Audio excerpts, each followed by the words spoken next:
주온 글씨, 미국 작가 호손, 장편 소설. 1. 감옥문. 음울한 빛깔의 옷을 입고 끝이 뾰족한 회색 모자를 둘러쓴 수염이 덥수룩한 사나이들 한 무리가 어느 목조 건물 앞에 웅성거리고 있었다. 머리에 두건을 썼거나 그냥 맨머리로 나온 아낙네들의 모습도 보였다. 그 건물의 대문짝은 참나무로 튼튼하게 만들어졌으며 굵직굵직한 쇠못이 줄지어 박혀 있었다. 새로운 식민지의 개척자들은 처음에 인간의 미덕과 행복의 유토피아를 상상했을지 모르지만 실제로는 우선 그 처녀지의 일부를 떼어 공동묘지와 감옥의 부지로 정하는 것이 건설 초기에는 필요 불가결한 일이었다. 이 같은 통례에 따른다면 보스턴의 선인들이 아이작 존슨, 1601년부터 1630년까지 살았던 매사추세츠에 들어온 초기 이민자 중에 한 부호, 아이작 존슨의 소유지를 일부 최초로 공동묘지로 정하고 큰 힐 근처에다 최초의 감옥을 지었으리라고 추측하는 것도 틀림이 없을 것이다. 그런데 존슨의 묘는 그 후 그 주위에 무덤 수요가 점점 늘어서 킹스채플 공동묘지의 중심이 되었다. 사람들이 이곳에 정착하고 나서 15년 또는 20년의 세월이 흐르는 동안 이 목조 감옥은 이미 모진 비바람에 시달려 형편없이 더러워지고 낡아서 오랜 세월이 흐른 흔적을 여실히 보여주고 있었고, 그러자라도 음울한 기분을 들게 하는 건물 정면을 더 한층 어둡게 만들고 있었다. 이 참나무 대문짝에 박힌 묵직한 쇠붙이는 녹이 슬어 처녀지의 어느 것보다도 더욱 고색이 창년해 보였다. 죄악과 관계되는 것이 그러하듯이 이 쇠붙이도 반짝반짝 빛났을 때가 전혀 없었던 듯했다. 이 흉측한 건물 앞에서 마차가 다니는 한 길 사이에는 풀밭이 있었는데 거기에는 우엉, 명아주, 나팔꽃 등이 역사를 말해주듯 무성하게 자라고 있었다.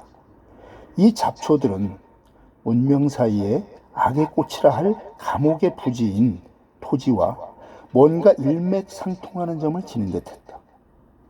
그러나 출입문 한 옆에는 찔레꽃 덤불이 있는데 그 뿌리는 거의 감옥 문지방 바로 밑에까지 뻗어 있고 때마침 6월이라 보석이라도 흩뿌려 놓은 것처럼 온통 고운 꽃을 피우고 있었다.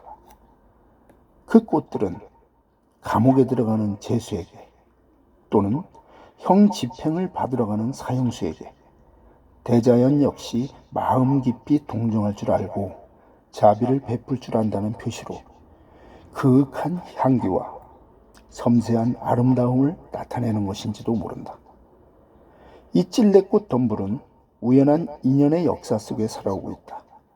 그러나 이 찔레꽃 덤불이 원래 그 위에 무성했던 소나무나 참나무와 같은 거목들이 없어진 뒤에 이 황량한 옛 들판에 살아남은 것인지, 아니면 성자로서 추앙받아온 앤 허친슨, 1590년부터 1643년까지 살았던 신앙 지상주의자라 하여 추방당한 이주민 앤 허친슨이 이 옥문을 빠져나갈 때 밟았던 자리에 피어난 것인지에 대해서는 여기서 결론 내리지 않기로 하겠다. 아무튼 이야기는 저 불길한 예감을 주는 옥중에서 비롯되는데, 작자가 할 수 있는 일이라면 그 덤불의 꽃 한 송이를 따내어 독자에게 바치는 정도의 일일 것이다.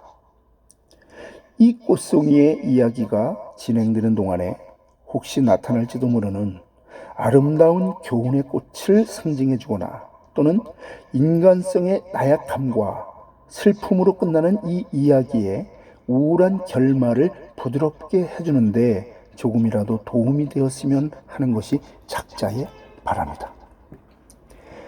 2. 장터. 지금으로부터 200년 전쯤의 어느 여름날 아침, 교도소 앞 잔디밭에는 수많은 보스턴 시민들이 모여 웅성거리고 있었다. 그들의 시선은 쇠빗장을 지른 참나무 대문에 못 박혀 있었다. 어디 다른 고장 사람들에게나 혹은 뉴 잉글랜드에서 좀 훗날의 일이었다 하더라도 텁수룩한 수염으로 뒤덮인 이 착한 사람들의 얼굴을 이처럼 돌같이 굳은 표정으로 만든 것은 뭔가 엄청난 사건이 임박해 있다는 걸 알려주는 전조일지도 모른다. 그것은 어떤 악명 높은 죄수에게 얘기했던 대로의 사형 집행임에 틀림없고 법정의 판결도 대중의 요구대로 내려진 것뿐이었다. 하지만 초기의 청교도들의 준엄한 사회에서는 이런 추측은 그리 쉽게 내려질 수 있는 것만은 아니었다.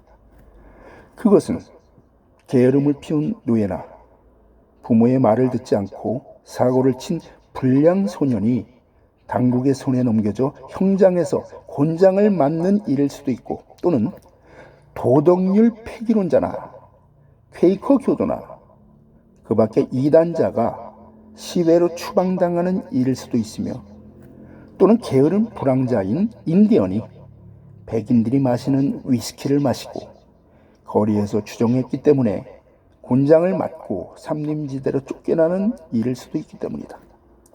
또는 관리의 미망인인 못된 히빈스 부인처럼 마술을 부린 여자가 교수형을 당하는 장면일 수도 있다.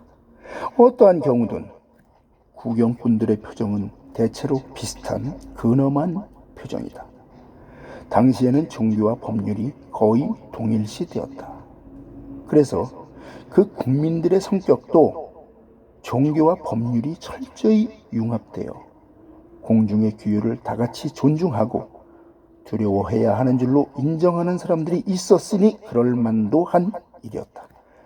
죄수가 처형제에 서서 이런 구경꾼들에게 바랄 수 있는 동정이란 실로 보잘것없고 싸늘한 것뿐이었다.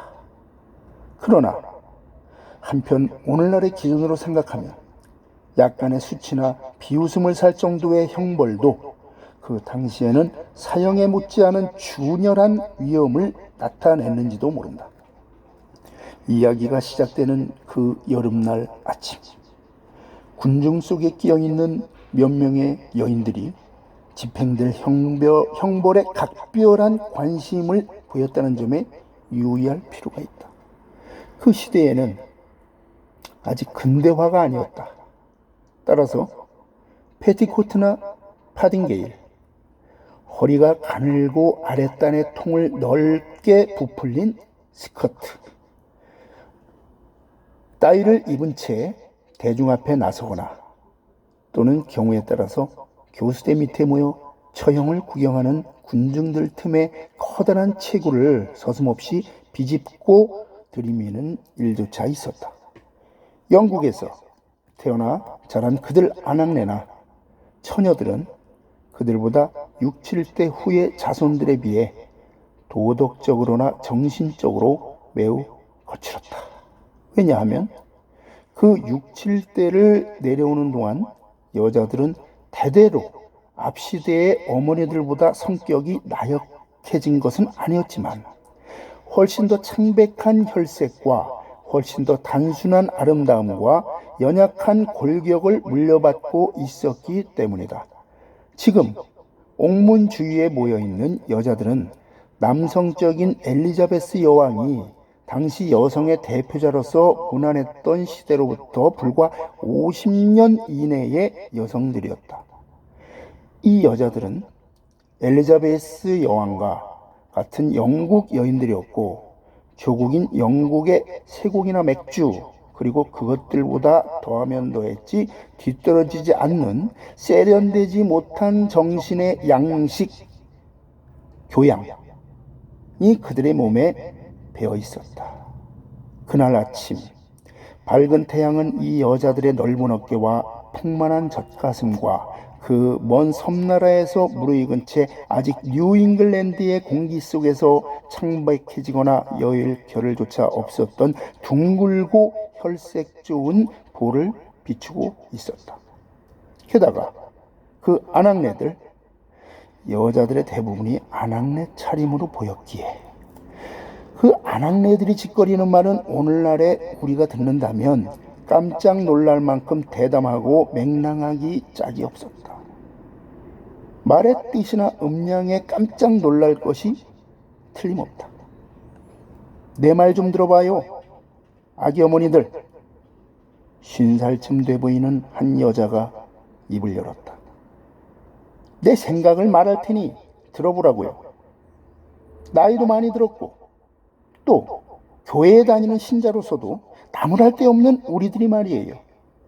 이 헤스터 프린 같은 부정한 여자를 처벌하게 된다면 모든 사람들을 위해서 훨씬 좋았을 텐데요. 어떻게들 생각하시나요? 그년이 이렇게 여기 서 있는 우리들 5사람 앞에 끌려 나와서 심판을 받는다면 훌륭하신 판사님들한테 받은 판결과 같은 처벌로 끝날 수 있을까요? 절대로 안 될 말이에요. 소문으로는 그 여자의 목사님인 딤지데일 목사님이 처음 자기 교구 안에서 그런 창피한 사건이 일어난 것을 매우 가슴 아프게 생각하고 있다는 거예요. 또 한 여자가 말했다. 판사님들은 신앙심이 두텁고 훌륭한 분들이지만 너무 인정이 많아서 정말이야 하고 또 다른 중년 부인이 말참견을 했다. 아무리 봐준다고 해도 헤스터 프린의 이마에 벌겋게 달군 새로운 악인 정도는 찍어줬어야 되는 건데 말이야. 그래야 그년이 정신 차릴 거예요. 그 잡년의 앞가슴에 뭔가 붙여줬다고 해서 눈 하나 깜짝할 줄 아세요? 두고 보시라고요. 그녀는 브로치나 이교도의 장식 같은 것을 걸어 그것을 가리곤 여전히 뻔뻔스럽게 거리를 활보할 테니까요. 어린아이의 손목을 잡고 있는 젊은 아낙네가 부드러운 어조로 입을 열었다. 하지만 그 가슴 위의 표지를 가리고 싶거든. 가리라죠 뭐. 가슴 속 고통이야. 어딜 가나요? 가슴의 표지를 다느니 이마에 낙인을 찍느니 하는 게 다 무슨 소용이 있겠어요. 또 다른 아낙네가 버럭 소리를 질렀다. 그 여자는 이 자칭 판사들 가운데서도 가장 냉혹하고 못생긴 여자였다. 이 년은 우리 모든 여자들에게 창피를 준 년이니 죽어 없어져야 해요. 그런 년을 사형시킬 법률이 없는 줄 아시오? 있고 말고요. 성경에도 있고 법률 책에도 씌어 있어요. 이쯤 되면 그런 법률을 두고도 이용하지 못한 판사님들은 자기네들의 마누라나 딸 자식들이 아무리 타락해도 할 말이 없을 거야. 제발 이러지들 마십시오. 하고 군중 속의 한 남자가 큰 소리로 외쳤다. 교시대를 두려워하는 마음 말고는 여러분들의 마음속에는 도의심 같은 것도 없단 말씀입니까? 너무 지독한 말씀들만 하십니다. 좀 조용히 해주세요. 감옥문의 열쇠가 돌아가고 있으니 문제의 주인공 프린 여사가 곧 나오게 될 겁니다.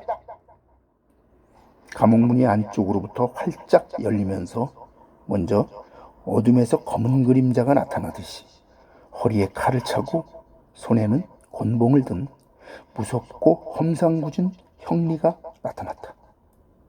이 사나이의 모습은 청교도들의 준엄한 율법의 가혹성을 나타내고 있었다. 그 율법 가운데 최고로 엄한 규정을 죄인에게 적용시켜 집행하는 것이 이 사나이의 직책이었다. 그는 왼손에 곤봉을 잡고 오른손으로는 젊은 여인의 어깨를 붙잡아 그 여자를 끌고 나왔다. 감옥문 입구에 이르자 그 여인은 타고난 인품에 갖춰지는 위엄과 의지의 강함을 말해주는 듯한 몸짓으로 그 형리를 뿌리치고는 마치 자기 스스로 행동하겠다는 듯 환한 바깥쪽으로 걸어나왔다. 여인은 난지 석 달쯤 된 갓난아기를 안고 있었다. 그 아기는 너무 밝은 햇빛에 눈을 깜빡이며 조그만 얼굴을 돌렸다. 왜냐하면 아기는 아직껏 어두컴컴한 지하 깜방이나 감옥 안의 어두운 분위기에만 익숙해져 있었기 때문이었다. 젊은 여인, 그 아기 어머니가 군중 앞에 완전히 모습을 나타냈을 때 그녀의 첫 충동은 아기를 앞가슴에 꼭 부둥켜 안는 일인 듯 싶었다. 그것은 모성애의 본능에서라기보다는 그렇게 함으로써 옷에다 술을 놓았거나 옷에 꿰매놓은 표지를 감추기 위해서인 듯 했다. 그러나 그 치욕의 표지를 감춰봤자 또 하나의 치욕의 표지인 갓난아기는 감출 수 없다는 것을 깨달은 모양인지 여인은 갓난아기를 두루 팔에다 고쳐 앉더니 얼굴을 붉히면서도 입가에는 오만한 미소를 띠며 거리낌 없는 시선으로 자기 동네나 이웃에 사는 군중들을 둘러보았다. 그녀가 입은 가운의 앞가슴에는 붉은 천에 정교하게 수놓은 A자가 박혀 있었다. 그것은 매우 정교한 솜씨와 호화롭고 풍부한 상상력으로 만들어져 있어 지금 걸치고 있는 그녀의 의복에 가장 잘 어울리는 장식같이 보이기도 했다. 그녀의 의복은 그 시대의 유행에 맞춘 훌륭한 것이었지만 아메리카 식민지의 사치 단속법이 허용하는 범위를 훨씬 넘는 것이었다. 그 젊은 여인은 키가 크고 또 그 큰 키에 어울리는 아주 단정한 기품을 지녔다. 머리카락은 칠흑빛으로 탐스럽고 햇빛을 반사시킬 만큼 윤기가 돌았다. 얼굴 모양이 단정하고 안색이 화사한 데다 훤한 이마와 움푹 팬 아름다운 검은 눈이 매우 인상적이었다. 그런데다가 그 시대 상류 여성들에게 어울리는 귀부인다운 인상이었다. 섬세하고 가냘프며 미묘한 우아함이 요즘 귀부인의 특징이지만 당시에는 일종의 품위와 위엄이 귀부인의 특징이었다. 이 옛적 귀부인의 특징으로 보면 지금 감옥문을 나서는 헤스터 프린이 그처럼 귀부인답게 보일 수가 없었다. 전부터 그녀를 알고 있던 사람들은 침울한 표정을 보게 될 것이라고 예상했었다. 그러나 그녀의 얼굴이 빛나고 또 그녀를 감싸고 있는 불명예와 치욕이 후광처럼 빛을 발하고 있음을 보고 모두들 아연해했다. 그러나 예민한 관찰자들은 이런 헤스턴의 모습 속에서 어딘가 고민에 찬 일면을 발견할 수 있었다. 그것은 사실이었다. 그녀의 의복은 이날을 위해서 그녀 자신이 옥중에서 만든 것이다. 그 옷은 그녀의 상상대로 만든 것이지만 그 분방하고 다채로운 특색은 오히려 현재 그녀의 심정, 될 대로 되라는 자포자기, 절망의 심정을 잘 나타내고 있는 것 같았다. 그러나 그 중에서도 사람들의 이목을 집중시키고 그녀를 완전히 다른 사람으로 보이게 했다고 해도 과언이 아닌 것은 이상하게 수놓아서 가슴에 묻힌 빛나는 주홍 글씨였다. 전부터 헤스터 프린을 알고 있던 사람들도 그녀를 처음 본 듯한 인상을 받았다. 그 주홍 글씨는 어떤 마력을 가지고 그녀를 평범한 인간관계로부터 해방시켜 혼자만의 세계에 가둬버린 힘을 지니고 있는 것처럼 보였다. 저녀는 바느질 솜씨 하나는 좋단 말이야. 구경하던 한 여자가 입을 열었다. 그렇지만 저녀 말고 세상에 또 어떤 년이 저렇게 자랑을 해보일 여자가 있겠어요? 정말이지 아무리 봐도 판사님들의 얼굴 앞에서 배꼽이 빠지도록 웃어댔거나 훌륭하신 우리 판사님들이 내린 형벌을 오히려 자랑스럽게 여기고 있다고밖에 생각이 안 돼요. 이렇게 하면 좋겠군 하고 가장 사나운 얼굴의 나이든 여자가 소리쳤다. 헤스터의 화려한 가운을 그 고상한 기품이 있어 보이는 어깨에서 벗겨버리지. 저 괴상하게 수놓은 주홍 글씨 대신 내가 류머티즘을 앓을 때 입는 플라넬 속옷 조각을 대신 주고 싶은 심정이거든.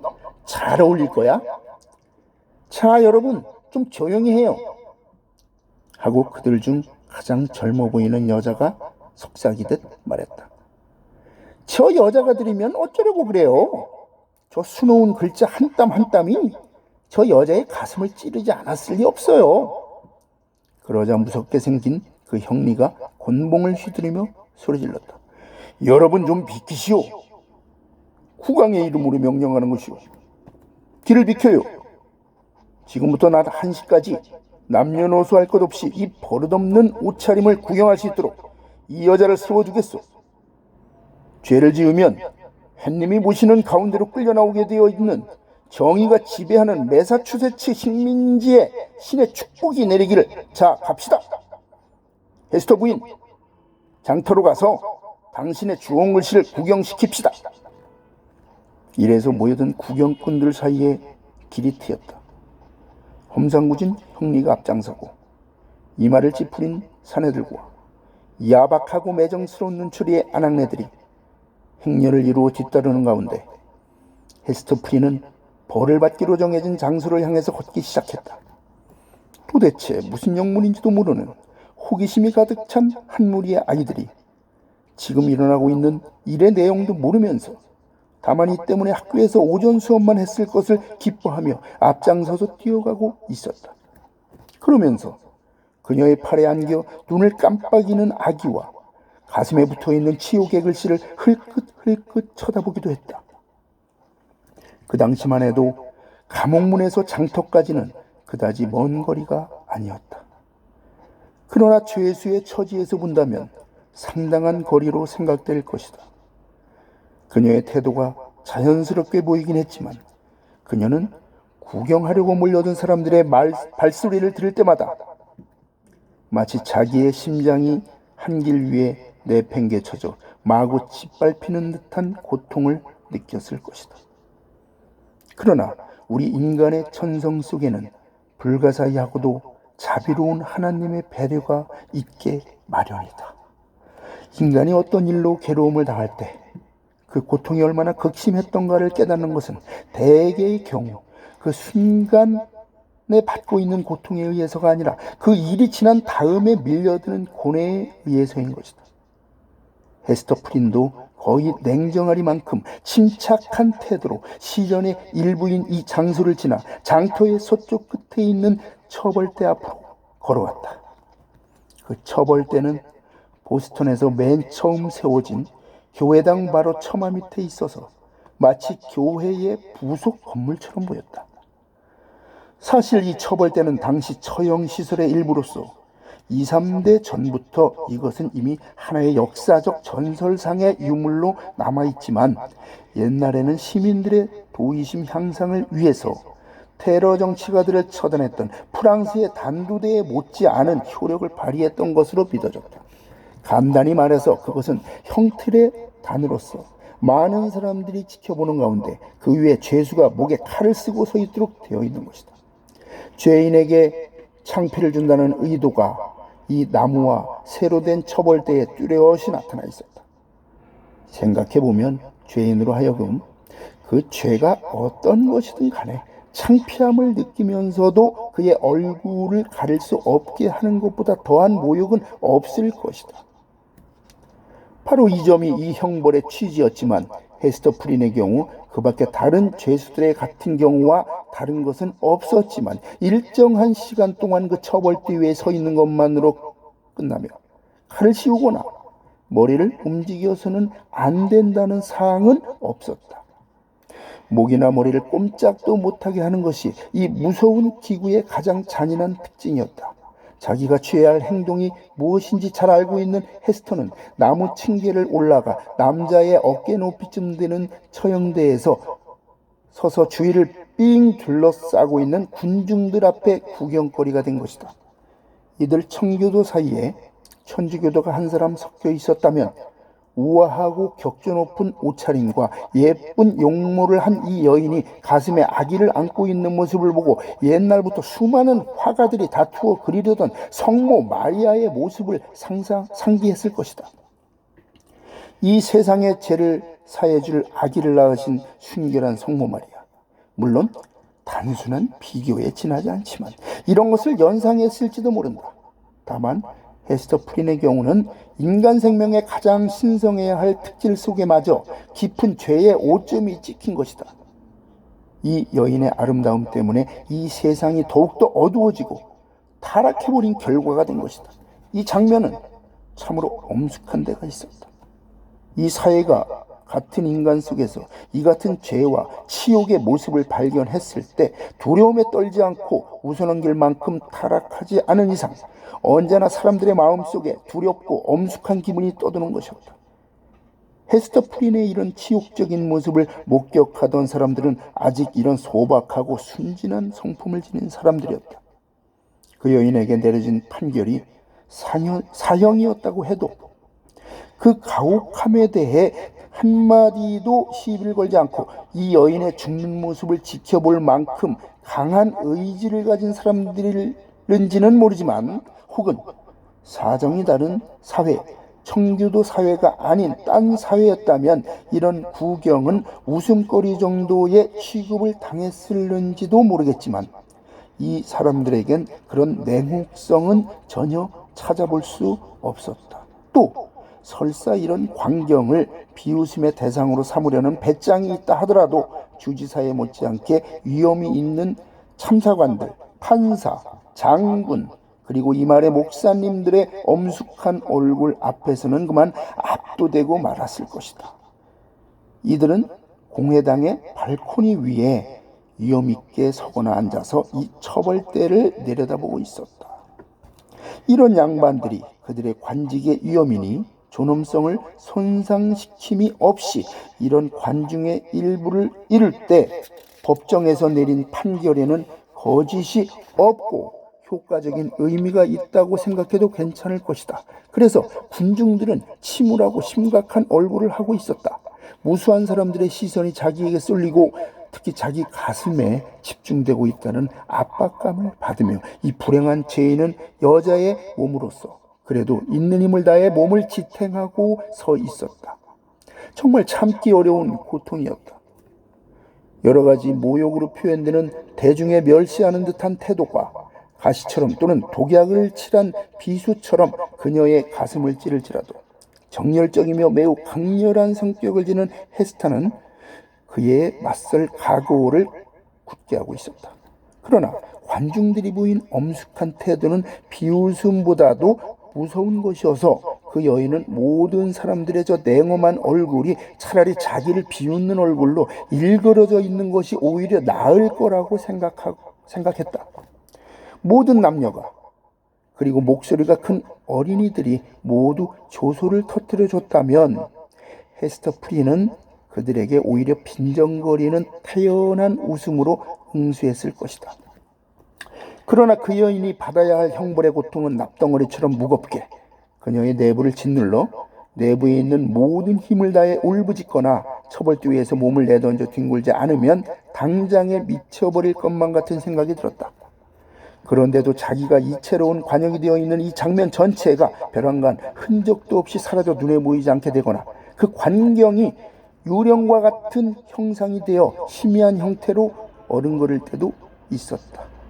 그녀의 의지, 특히 그녀의 기억력은 이상하리만큼 활발히 작용하면서 이 미국의 서쪽 끝에 자리 잡은 거칠고 투박한 이 소도시의 거리와는 다른 경치가 그리고 챙이 뾰족한 모자 밑으로 상을 찌푸린 채 그녀를 주시하는 숱한 얼굴과는 다른 얼굴들이 그녀의 뇌리에 끊임없이 떠오르고 있었다. 지극히 하찮은 추억, 처녀 시절이나 학창 시절의 일, 운동, 유희, 어린애다운 싸움질, 처녀 시절에 집에서 있었던 자질구레한 일들이 그 뒤에 일어난 중대한 사건들과 뒤섞여 그녀의 뇌리에 엄습해왔다. 기억의 하나하나가 모두 선명하여 마치 모두가 똑같은 중요성을 지니는 듯도 하고 또 모든 것이 다 같이 한 토막에 연극하기도 했다. 아마 현실의 중압감과 고통에서 그녀의 정신을 구하기 위해 그녀의 의식이 본능적으로 이런 과거의 환상들을 스스로 그려보게 한 것인지도 모른다. 그때의 상황이 어떠했든 이 처벌대는 헤스터 프린이 행복했던 유년 시절부터 오늘까지 걸어온 인생 행로를 그녀에게 전개시켜 보여주는 하나의 전망대였다. 이 비참한 상황 속에서 그녀는 자기가 태어난 조국 영국에 있는 고향 마을을 보았다. 그녀의 고향집은 회색의 다 낡은 석조 건물로 비록 세파에 찌든 겉모양이었지만 현관 위에는 오래된 가문임을 나타내는 증거인 반쯤 지워진 문장이 남아있어 유서 깊은 가문이라는 것을 말해주고 있었다. 아버지의 얼굴도 보였다. 벗겨진 이마와 엘리자베스 왕조 시대의 구식 주름깃 위에 나부끼는 흰 수염, 그리고 어머니도 보였다. 항상 어머니의 얼굴에 감돌았다고 기억되는 사려 깊고 자애로 가득 찬 모습도 떠올랐다. 그것은 어머니가 돌아가신 후에도 자주 딸의 인생 행로에 자상한 길잡이가 되어 올바른 길을 걷도록 바로잡아 주었던 어머니의 얼굴이었다. 그녀 자신의 얼굴도 보였다. 소녀 시절에 빛나는 아름다움과 또 그 시절에 자주 들여다보았던 어둠침침한 거울 속까지도 볼 수 있었다. 그리고 또 하나의 얼굴이 보였다. 꽤 나이가 든 남자의 얼굴. 여의고 창백하고 학자다운 풍모. 두툼한 책들을 등잔불 아래서 읽느라고 거슴츠레해지고 침침해진 눈. 그러나 바로 그 희미한 눈이 일단 인간의 영혼을 읽으려고 할 때는 비상한 투시력을 지니는 것이었다. 헤스터 프린의 특이한 기억력은 이 학구적이고 수도승적인 인물을 회상할 적마다 그 인물이 약간 불구라는 점을 기억할 수 있었다. 그의 왼쪽 어깨는 오른쪽 어깨보다 약간 높았다. 그 다음에 회상의 화랑에 떠오른 것은 유럽 어느 도시의 비좁고 복잡한 거리, 높직한 회색 건물들, 거대한 성당, 그리고 해묵은 건축 양식의 공공 건물이었다. 거기에는 그녀를 위해 역시 그 불구의 학자와 관계가 있는 새로운 생활이 기다리고 있었다. 새로운 생활이라고 하지만 마치 퇴락한 돌담 위에 푸른 이끼의 무리처럼 캐캐 묵은 것을 먹고 연명하는 생활이었다. 이처럼 주마등 같은 추억의 풍경이 지나가고 마지막으로 청교도 식민지의 이 보잘것없는 장터의 장면이 되살아났다. 사람들이 모여서 자기를 매정스럽고 경멸하는 눈초리로 쏘아보고 있었다. 처벌대 위에 선 채 아기를 안고 가슴에는 금실로 수놓은 주홍색 A자를 붙인 자기 자신을 뚫어지게 바라보고 있는 것이었다. 이것이 현실이란 말인가? 그녀는 아기를 꼭 껴안았다. 그러고 나서 주홍 글씨를 내려다보았다. 그리고 그것을 살짝 만져보기까지 했다. 이 아기와 이 수치의 표지가 현실인가를 확인이라도 하려는 듯이. 그러나 이 두 가지 사실은 역시 현실임에 틀림없었다. 그 밖에 모든 것은 꿈에 지나지 않았다.